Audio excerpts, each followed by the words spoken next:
como a educação mudou ou quanto ela deveria ter mudado para os tempos de hoje. Nós tivemos, durante o momento pandêmico, um tropeço forte da escolarização. Uma parte dela se tornou obsoleta, anacrônica, fora do tempo, porque aquilo que era exclusivamente na escola o acesso passou a ter outras fontes, porque tiveram que entrar no ensino remoto por meios digitais. Mas há um prejuízo forte. Nós recuamos, no mínimo, uma década É mesmo? em relação ao que a gente avançava, né, na área de educação. É a gente mesmo? está numa situação dificílima. Como a educação mudou ou quanto ela deveria ter mudado para os tempos de hoje. Porque aconteceu a pandemia nesse meio tempo, a gente foi obrigado a esse homeschooling, né, a distância. Eu não sei se isso foi bom, se foi ruim, se acelerou. Como que tá? O Cortella podia falar um pouco do passado, né, da experiência dele do passado como professor, e o que vocês estão percebendo de hoje. Como que o ensino pode ser mudado para se adaptar, né? Você sabe que tem vários modos da gente lidar com escolarização. Sim. Eu sempre faço uma distinção entre educação e escolarização. Ah, são diferentes. Então. Claro. Por exemplo, isso que nós estamos fazendo aqui agora é uma atividade educacional. Exato. A gente aprende, ensina. Você faz isso vivencialmente, faz isso conversando, faz isso caminhando, de vários modos. É vivendo e aprendendo. A famosa escola da vida, isso é educação. Escolarização é um processo mais formal, mais específico. Nós tivemos, durante o momento pandêmico, um tropeço forte da escolarização, mas a educação não cessou, porque ela continuou, né, na família, né, dentro do mundo digital. O ensino remoto, que é o que se teve que utilizar durante um tempo, ele, claro, ele não é novo enquanto ideia. Afinal de contas, a mais antiga plataforma de ensino à distância é livro. É. Certo? Exato. Seja ela em papel, em papiro ou em pergaminho, E ela a mais antiga. Inclusive é uma máquina do tempo, né? Claro. Você ensina no futuro uma coisa. E a primeira forma de ensino à distância era a memória. Né? Se você imaginar, os gregos e os romanos na antiguidade utilizavam muito a memória como forma de ensino à distância. E passando o ensinamento Claro, verbalmente. uma das coisas prováveis é que uma obra estupenda como a Ilíada, a Odisseia, atribuída a Homero, ela era em forma de poema, porque é a maneira mais fácil de você decorar algo. Exato. Uma parcela daquilo que é a Bíblia judaica, né, ela informa também ela, né, de algo que você decorava. Por que eu estou dizendo isso? Porque é claro que a escolarização sofreu alterações.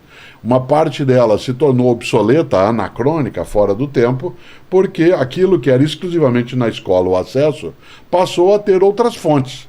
Eu fui educado em Londrina, cidade onde nasci, alfabetizado no antigo primário, que era só de 4 anos na época, né, por uma professora chamada Mercedes. Ela sabia coisas incríveis e ela era a única fonte de conhecimento para nós. Porque na minha cidade não tinha TV até eu fazer 10 anos. Biblioteca? A biblioteca existia quando ela nos orientava, mas para você saber alguma coisa era a Dona Mercedes.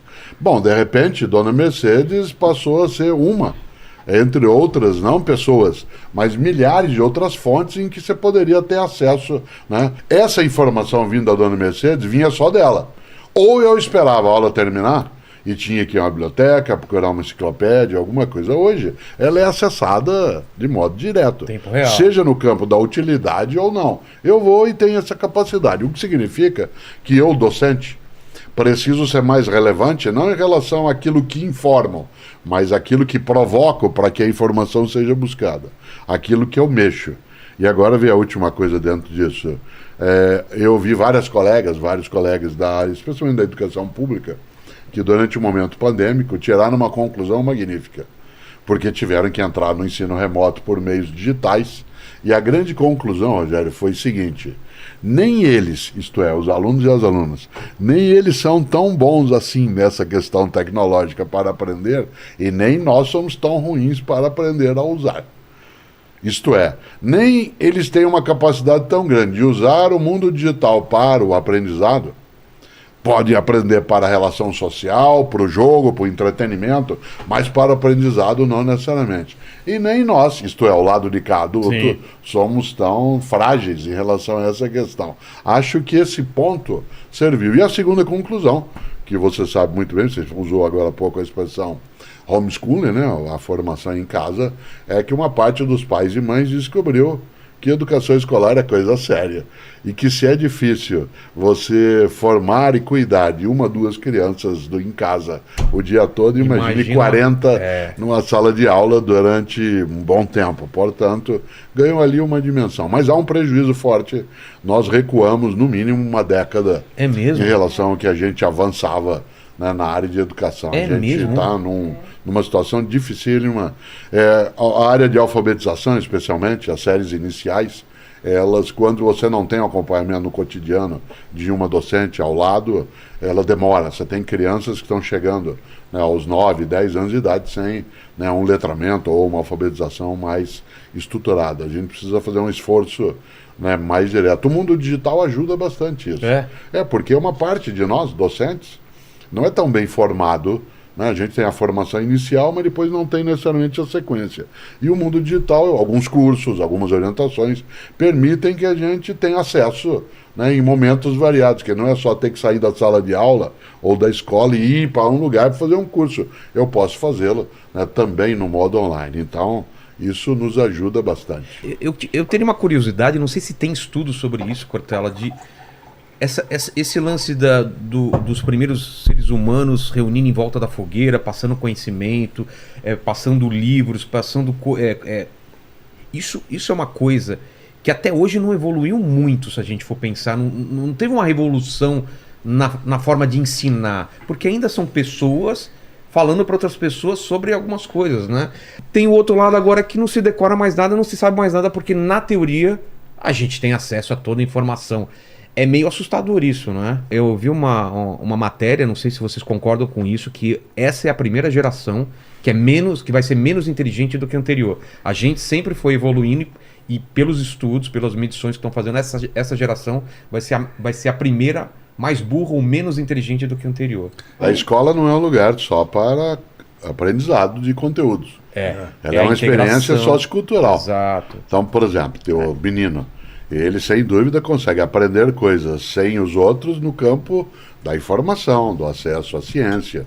Mas a convivência, né, a afetividade, a amizade, né, a competitividade saudável ou não, só é possível com outras pessoas, né? E nesse sentido, claro que há uma individualização disso, né? Acho extremamente saudável quando a gente pode ter um processo de escolarização onde as escolhas elas sejam mais livres, como é o caso, né, do que você levantava, né? Ele vai e diz, eu não aprendo. Ele estuda matemática no YouTube. Daí conheceu o professor no YouTube, o professor hoje é professor dele, particular, né, de dar aulas particulares de matemática. Então ele desenvolveu a forma dele aprender sozinho, mas o Vitinhos é muito estudioso, ele estuda mais do que se ele tivesse na escola. Uma boa parte do que nós aprendemos na escola foi no recreio. Com no certeza. E isso é insubstituível. Aquilo tudo que você aprende em sala de aula pode ser aprendido em livros ou no mundo digital. Mas aquilo que você aprendeu no recreio, eu vou usar a palavra, a vivência, ela não é passada pelo meio digital.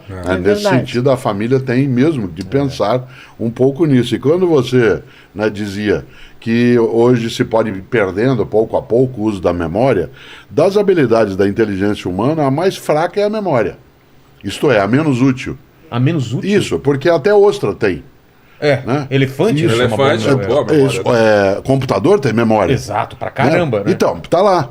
A ideia do uso da memória como sendo sinal de inteligência, ela é muito de uma cultura livresca como a nossa. Essa foi uma das... Várias vezes eu sou elogiado, né, em alguns lugares, assim, o Cortella tem uma memória incrível. E nós admiramos a memória, a minha às vezes é admirado, a de outras pessoas, de maneira equivocada. Porque a memória é a mais frágil das nossas habilidades. As habilidades mais fortes da inteligência é a comparação, a inferência, a transferência, a capacidade analítica. Né? A memória, como eu disse, né, hoje até o computador tem. Né? Nesta hora, os chatbots que a gente sempre traz à tona, o que ele tem de melhor? Uma memória que, ao ser estruturada de um modo denso, antecipa coisas que você não conseguiria lembrar, mas que se você passasse 30 anos, você lembraria.